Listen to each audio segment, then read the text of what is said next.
Magandang hapon mga kahuan. Sa paglubog ng araw, habang unti-unting dumidilim at pinapalamig ng dapit hapon ang ating kapaligiran, narito na naman ang weather ni Juan upang magbigay ng pinakahuling balita tungkol sa ating panahon. So sit back, relax at panoorin ang ating pinaka-latest na weather update. Magandang hapon. Narito ang weather update sa araw ng Biyernes, November 24, 2023. Yung northeast monsoon natin or yung hanging amihan ay patuloy na umiiral dito sa malaking bahagi ng Luzon. Kaya asahan natin na makakaranas ng maulap na panahon na may mga mahihinang pag-ulan dito sa Cordillera Administrative Region, Cagayan Valley, kasama na ang Babuyan Islands, Isabela, pati na rin sa Quirino. Dito naman sa Ilocos Region at nalalabing bahagi ng Cagayan Valley, asahan natin ang bahagya hanggang sa maulap na panahon na may mga pulu-pulong mahihinang pag-ulan dulot pa rin itong northeast monsoon. Samantala, yung easterlies natin or yung mainit na hangin na galing sa dagat Pasipiko ay patuloy na umiiral dito sa may Visayas at Mindanao. Itong northeast monsoon natin, which is malamig na hangin, at easterlies na mainit na hangin, dahil sa salubungan nito ay nagre-resulta ito sa tinatawag nating shear line. Itong shear line naman ay patuloy magdadala ng maulap na panahon sa malaking bahagi ng eastern section ng ating bansa. Samantala, dito naman sa Metro Manila at nalalabing bahagi ng ating bansa, asahan natin ang maaliwalas na panahon pero may mga tsansa pa rin ng localized thunderstorm lalo na sa hapon at sa gabi.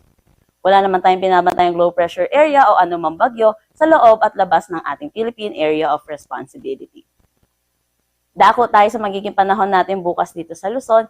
Yung eastern section pa rin natang Luzon natin ay asahan natin na makakaranas pa rin ng maulap na panahon na may mga kalat-kalat na pag-ulan, dulot pa rin itong shear line. Samantala, dito naman sa northern Luzon, asahan natin na makakaranas sila ng mga mahihinang pag-ulan, dulot ng northeast monsoon or ng hanging amihan. Para naman dito sa Metro Manila at nalalabing bahagi ng Luzon, asahan natin ang maaliwalas na panahon na may mga tsansa ng localized thunderstorms. Ang temperatura dito sa Metro Manila ay maglalaro between 24 to 31 degrees Celsius, Lawag 24 to 32, Tugigaraw 23 to 27, Baguio 17 to 24 degrees Celsius. Para naman sa Tagaytay 23 to 21, Legazpi 25 to 32. Para naman sa Calayan Islands at Puerto Princesa, maglalaro ang kanilang temperatura between 25 to 33 degrees Celsius. Good news naman sa ating mga kababayan dito sa Visayas at Mindanao, asahan natin na makakaranas sila ng maaliwalas na panahon bukas. Pero may mga tsansa pa rin ng localized thunderstorm, lalo na sa hapon at sa gabi. Ang temperatura dito sa Iloilo ay maglalaro between 26 to 31 degrees Celsius, Cebu 26 to 31, Tacloban 25 to 31 degrees Celsius. Para naman sa Zamboanga, 25 to 33 degrees Celsius, Cagayan de Oro, 25 to 32 degrees Celsius, at Davao, 25 to 32 degrees Celsius. May nakataas tayong gale warning sa mga coastal waters ng Batanes, Ilocos Norte, northern coast ng Cagayan, kasama na ang Babuyan Islands. Pinapalalahanan natin ang mga kababayan natin mangingisda at ang mga may sasakyang maliit pandagat na delikadong pumalaot sa mga naturang coastal waters. Dako tayo sa magiging panahon natin sa susunod na 3 araw sa piling syudad sa ating bansa. Dito sa Metro Manila, asahan natin na maaliwalas ang ating panahon na may mga tsansa ng localized thunderstorms. Ang temperatura dito ay maglalaro between 23 to 33 degrees Celsius. Para naman sa Baguio, asahan natin by Sunday at Monday na magiging maaliwalas ang kanilang panahon na may mga tsansa ng localized thunderstorm. Pero pagdating ng Tuesday, makaka-apekto na sa kanila ulit ang northeast monsoon or hanging amihan, kaya asahan natin makakaranas sila ng bahagya hanggang sa maulap na panahon na may mga mahihinang pag-ulan.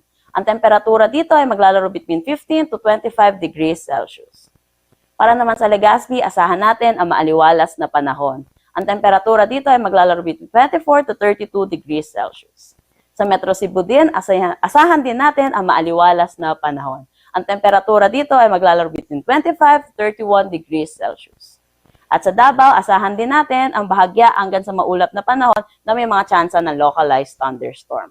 Ang temperatura dito ay maglalaro between 25 to 33 degrees Celsius. Ang sunset mamaya ay 5:24 p.m. at ang sunrise bukas ay 6:02 a.m. Mga kabuuan, dito po nagtatapos ang ating huling update tungkol sa panahon para sa araw na ito. Naway nakatulong sa inyo ang ating weather updates. para sa inyong pang-araw-araw na update, trivia at kaunting dagdag kaalaman tungkol sa panahon at klima ng ating bansa. Siguraduhing pindutin ang subscribe button at huwag kalimutang i-click ang notification bell para siguradong makakatanggap ka ng notification update sa tuwing may bagong palabas na video ang Weather ni Juan. Abangan ang susunod na Weather ni Juan update bukas po ng umaga. Ingat palagi at maraming salamat mga ka-Juan!